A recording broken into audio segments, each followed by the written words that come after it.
खाद्य तेलों में लगातार तेजी देखने को मिल रही है और खाद्य तेलों में आ रही तेजी जहां उपभोक्ताओं को महंगी पड़ रही है तो वहीं हो सकता है कि सरकार के लिए चिंता का विषय बन जाए। ऐसे में बीडी मेहता का ये कहना है कि आने वाले 15 दिनों में खाद्य तेलों में गिरावट आनी चाहिए। इस अगले क्योंकि उनका ये कहना है कि कुछ हफ्तों में आगे अब ठंड बढ़ेगी और जिस वजह से खाद्य तेलों की मांग में कमजोरी देखने को मिल सकती है। पिछले कुछ महीनों से खाद्य तेल काफी महंगे हो चुके हैं। नवंबर में अब तक रिफाइंड सोयाबीन तेल की कीमतें 11% से ज्यादा और सरसों जैसे कुछ अन्य तेलों की कीमतों में 25% तक की बढ़ोतरी दर्ज की गई है। जानकारों की माने तो सोयाबीन का घरेलू उत्पादन घटने और अंतर्राष्ट्रीय बाजार से पाम ऑयल के दाम बेतहाशा बढ़ने के कारण ऐसे हालात पैदा हुए हैं। आपको बता दें कि कल हाजिर बाजारों में इंदौर के अंदर सोयाबीन रिफाइंड की कीमतें 1090 रुपये प्रति 10 किलो पर पहुंच गई, जो कि 2 नवंबर को 980 रुपये के आसपास देखने को मिली थी। इस हिसाब से देखा जाए तो सोया रिफाइंड की कीमतों में 11 से लेकर 11.5% की तेजी दर्ज की गई है। वहीं राष्ट्रीय स्तर पर अभी थोक में सरसों तेल 135 से 137 रुपये प्रति लीटर बिक रहा है, जबकि रिफाइंड सोया तेल 108 रुपये से लेकर 112 रुपये प्रति लीटर पर बिकता दिखाई दे रहा है। जबकि रिटेल में सरसों तेल 142 से 150 रुपये और रिफाइंड सोया तेल 115 से 120 रुपये प्रति लीटर पर पहुंच चुका है। वहीं कच्चे पाम तेल में भी 60% का इजाफा देखने को मिला है। खाद्य तेल के अंतर्राष्ट्रीय उत्पादन में भारी कमी के बीच चीन की तरफ इसकी जोरदार खरीदारी के कारण पिछले कुछ महीनों से कच्चे पाम तेल की कीमतें भी लगातार बढ़ रही हैं। लॉकडाउन खुलने के बाद अब तक वायदा बाजार में कच्चा पाम तेल यानी सीपीओ की कीमतें 60% से ज्यादा उछल चुकी हैं। हाजिर बाजारों में भी कीमतों में इजाफा देखने को मिला है और 50% की तेजी हाजिर बाजारों में भी दर्ज की गई है। चलिए जानते हैं कि खाद्य तेलों में जो ये तेजी आ रही है इसके पीछे अंतरराष्ट्रीय कौन से ऐसे फैक्टर्स हैं जो इफेक्ट डालते हुए नजर आ रहे हैं। दरअसल अगर देखा जाए विदेशी बाजारों के अंदर खाद्य तेलों की कीमतें लगातार बढ़ रही हैं और विदेशी बाजारों में जो कीमतों में इजाफा देखने को मिल रहा है उसका असर घरेलू बाजारों में भी देखने को मिल रहा है। और अंतरराष्ट्रीय बाजारों में तेजी आने के कारण है रूस और यूक्रेन में सनफ्लावर का अनुमान से कम उत्पादन होना।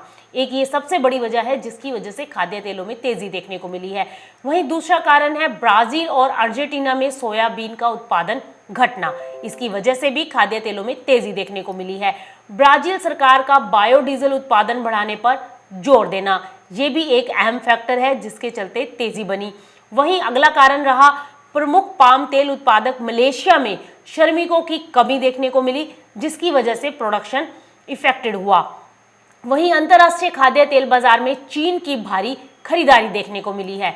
तो अंतर्राष्ट्रीय स्तर पर यह मेन कारण है जिसकी वजह से खाद्य तेलों में तेजी का रुझान बना। अब चलते हैं घरेलू बाजारों पर। घरेलू बाजारों में भी खाद्य तेलों में तेजी देखने को मिली।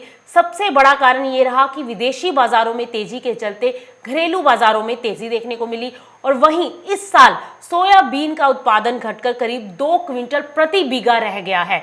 ऐसा सी की तरफ से कहा गया है कि 2 क्विंटल प्रति बीघा सोयाबीन का उत्पादन देखने को मिला है, जो कि पिछली बार या फिर देखा जाए अमूमन आमतौर पर 4.5 से लेकर 6 क्विंटल प्रति बीघा सोयाबीन का उत्पादन होता है, लेकिन इस बार उत्पादन घरेलू बाजारों में घटा है। वहीं मध्य प्रदेश में सोयाबीन के भाव में लगातार तेजी देखने को मिली है। भाव 4400 रुपये प्रति क्विंटल के ऊपर सस्टेन है और कुछ एक सोयाबीन अच्छी क्वालिटी का 5000 रुपये के स्तरों को भी टच कर चुका है। वहीं माना यह जा रहा है कि अब कुछ हफ्तों में ही सोयाबीन 5000 रुपये प्रति क्विंटल तक पहुंच सकती है। ये तो हमने समझे कि अंतर्राष्ट्रीय और घरेलू बाजारों में ये कारण थे जिसकी वजह से कीमतों में तेजी बनी, लेकिन इसके साथ ही आयात में भी भारी गिरावट आई है खाद्य तेलों के, जिसके मद्देनजर हमें खाद्य तेलों में तेजी देखने को मिली है। सी के मुताबिक अक्टूबर में समाप्त तेल वर्ष 2019-20 के दौरान देश में वनस्पति तेल का इंपोर्ट 13% घटकर 135 लाख 25 टन रह गया है।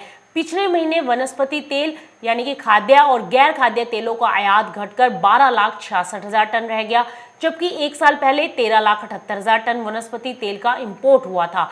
संगठन के मुताबिक 2019-20 में वनस्पति तेल का कुल इंपोर्ट पिछले 6 सालों में सबसे कम रहा है। इस दौरान खाद्य तेल का आयात घटकर 131,75,000 टन पर रह गया है, जो 2018-19 में 149,13,000 टन पर था। ऐसे में सी के कहना है कि अगले आने वाले 15 दिनों में खाद्य तेलों में गिरावट आ सकती है। उनका ये मानना है कि आने वाले कुछ दिनों में हम आगे जैसे जैसे विंटर सीजन आएगा, ठंड बढ़ेगी और उस ठंड बढ़ने के चलते खाद्य तेलों की मांग कमजोर पड़ सकती है।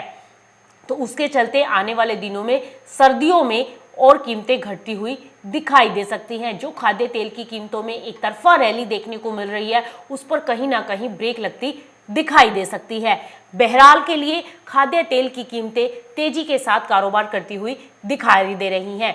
जैसा कि हमने देखा कि अंतर्राष्ट्रीय बाजारों में भी ऐसे फैक्टर्स हैं जो खाद्य तेल की कीमतों को तेज करते हुए दिखाई दे रहे हैं और उसका कास्केडिंग इफेक्ट जो है वो घरेलू बाजारों पर भी देखने को मिल रहा है। घरेलू बाजारों के भी अपने फंडामेंटल काफी कमजोर हैं, जिसके चलते खाद्य तेल की कीमतों में तेजी का रुझान बना हुआ है। अब इस तेजी के दरमियान में अब कुछ विशेषज्ञों का यह कहना है कि कीमतें आने वाले कुछ 10 से 15 दिनों के अंदर गिर सकती हैं, लेकिन वहीं एक धड़ा यह कहता है कि अभी कीमतों में और तेजी देखने को मिल सकती है। बहरहाल खाद्य तेलों में जो भी कारोबार करें आप, जो भी नया ट्रेड ले, स्ट्रिक्टली स्टॉप लॉस के साथ आप खाद्य तेलों में खरीदारी की तरफ रह सकते हैं। एक करेक्शन ड्यू है, बाजार कभी भी गिरावट की ओर जाते हुए दिखाई दे सकते हैं। स्ट्रिक्टली स्टॉप लॉस के साथ खाद्य तेलों में खरीदारी की तरफ बना रहा जा सकता है, लेकिन 10 से 15 दिन अभी और तेजी दिखाते हुए बाजार नजर आ सकते हैं। रुकते हैं इस बुलेटिन में यहीं पर ही, लेकिन आप बने रहिए मार्केट टाइम्स टीवी के साथ, क्योंकि मार्केट टाइम्स टीवी पर खबरों का सिलसिला लगातार जारी है।